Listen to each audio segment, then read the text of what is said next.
So Brian Mason came out with some regs, and they seem almost very similar to what the city was asking for. How do you feel about that? Yeah, I mean, they seem very commonsensical. There were two things in the city bylaw that required the province to act. The city bylaw says that you have to have insurance that is acceptable to the province, and you have to have a driver's license that is acceptable to the province. So on those two things, the province has laid down their rules, which I think is fine. I might have been a bit more flexible on the Class 4, Class 5 driver's license, but that really is their decision to make.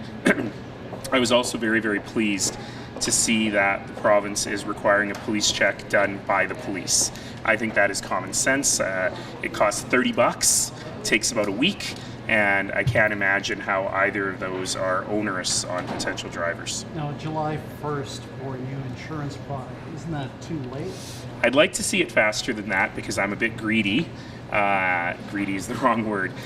Shall we say a bit practical, because I really want to make sure that we have any new ride-sharing services operating by Stampede.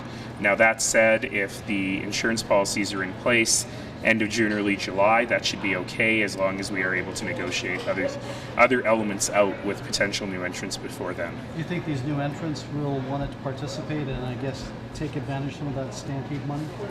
You'd think they would. Certainly it's a really busy time, so here's hoping that we will be aligned on making that happen. I didn't quite understand, maybe you asked a question about it, I didn't quite understand the bit about insurance, because I understood from the release that the superintendent has approved the insurance products, but a little bit of work needs to be done yet on it or them. I'm not sure if there's one or more. So I'm not quite sure what's taking from now until July, but it'll probably take us a couple of months to sort out any other implementation issues with the bylaw as well. Now, the complaints from Uber about ours was about the fees, but you guys are trying to sell it as you guys are reporting back in a year to see when any changes can be made.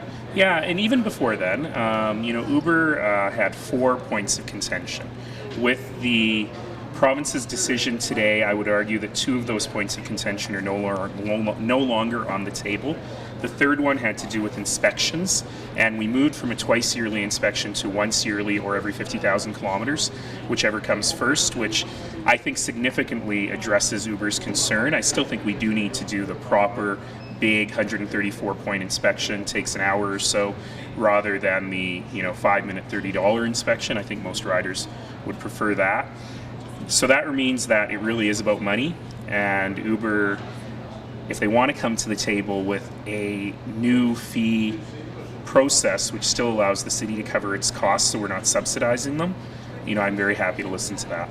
So they have said, that they would prefer for the fees to be on them versus the driver, probably because they want to have as many people sign up to drive as possible so that they can have that 5-minute thing. Yeah, if they wanted to pay us, say $400,000, which was what we think the cost of enforcement on them will be, depending on the number of drivers they predict. If they want to pay us $400,000 up front and then debit that against each driver, certainly that would be a model that could work.